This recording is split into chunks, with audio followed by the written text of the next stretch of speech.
Welcome to Linguistics. This channel is about all things linguistic, discussing topics in phonetics, phonology, morphology, syntax, semantics, and sociolinguistics. So let's see what we've got today.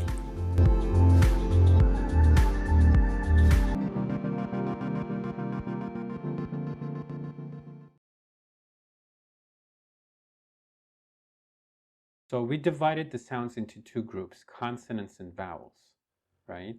And then we tried to focus on the consonants for the time being, for which we need to know three features. The first one is voicing, the second one is place of articulation, and the third one is manner of articulation. So today we are going to focus on those a bit more. Okay, for the manner, we have plosive, nasal, trill, tapper, flap, fricative, lateral, fricative, approximant, lateral, approximant.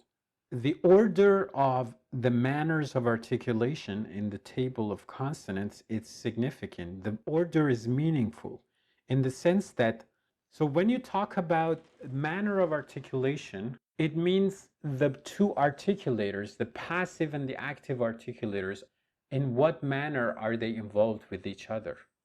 So if you have two articulators, they could be touching each other in a very tight manner and then totally closed and suddenly letting out air through, which is the case for the plosive sounds. But as you go down the column, you get less and less constriction. It means the two articulators are more and more apart from each other. So the order of manners of articulation in the column is from the most constriction at the top to the least constriction at the bottom. So a plosive sound like p or b means that the two articulators, which in this case are the two lips, totally constrict the air, they totally block it, and suddenly let the air through in a plosive or explosive manner. It's like it's sudden, just one moment, p. If you actually pay attention to the way you say p, you would see the total constriction and the sudden release of air. That's why they're called plosives.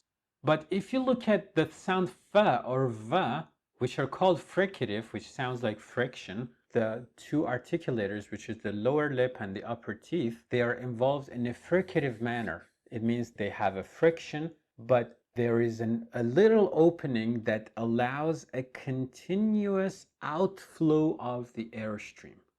So that's why a fricative sound can be continuously pronounced. You can continuously say f or v, but you can't do that for plosive sounds. You can't continuously say p. You can just say it in a plosive manner, just 1 second. If you want to continuously say that, you have to produce different instances of p. You say p, p, p, p, p. So they wouldn't be one sound.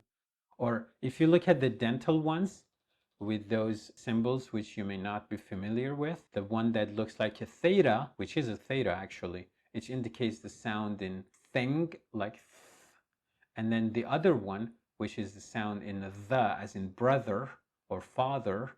So they are also fricatives. It means that I can say th continuously and I can say th continuously.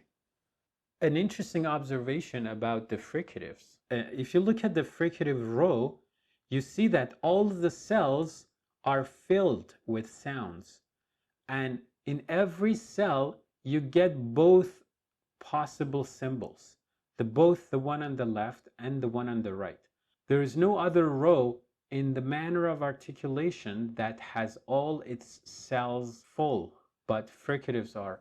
It means it's the most common manner of articulation.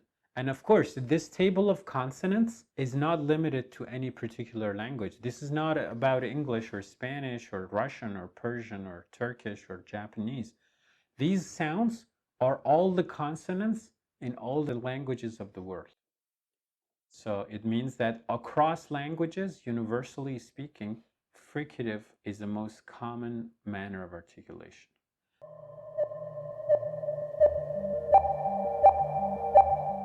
Now, there is a question, why in every cell, like if the sound f and v are both labiodental in terms of place of articulation, and if they are fricative in terms of manner of articulation, what is the difference between the two? How do we distinguish between f and v?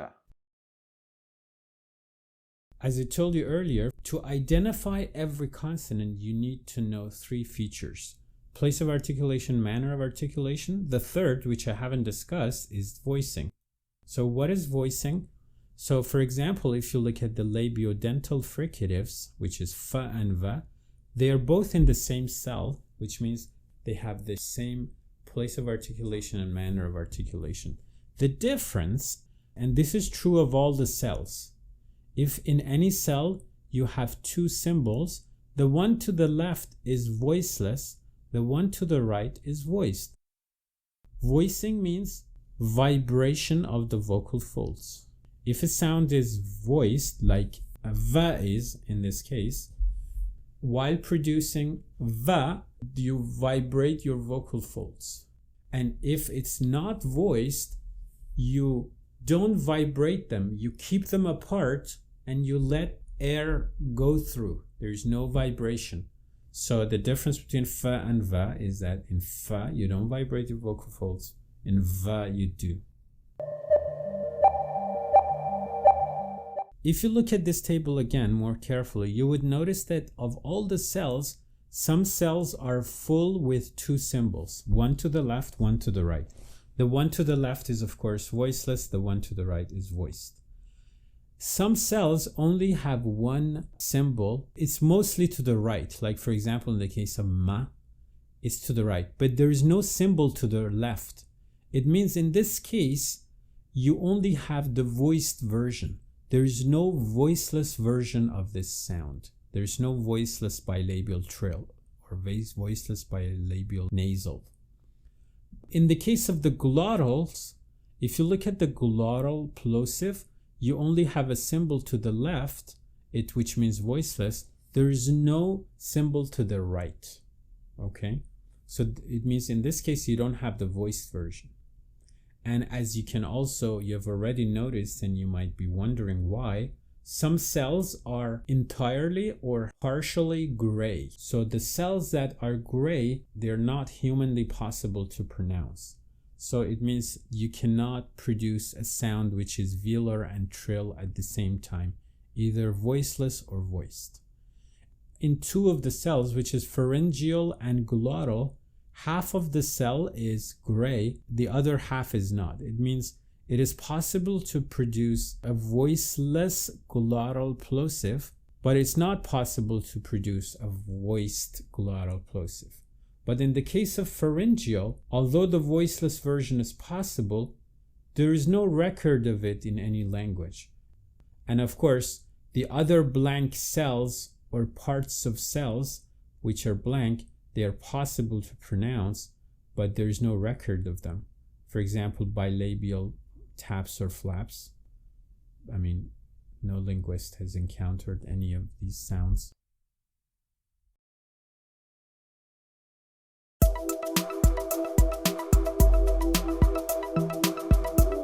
Thanks for your time and attention, and see you again soon.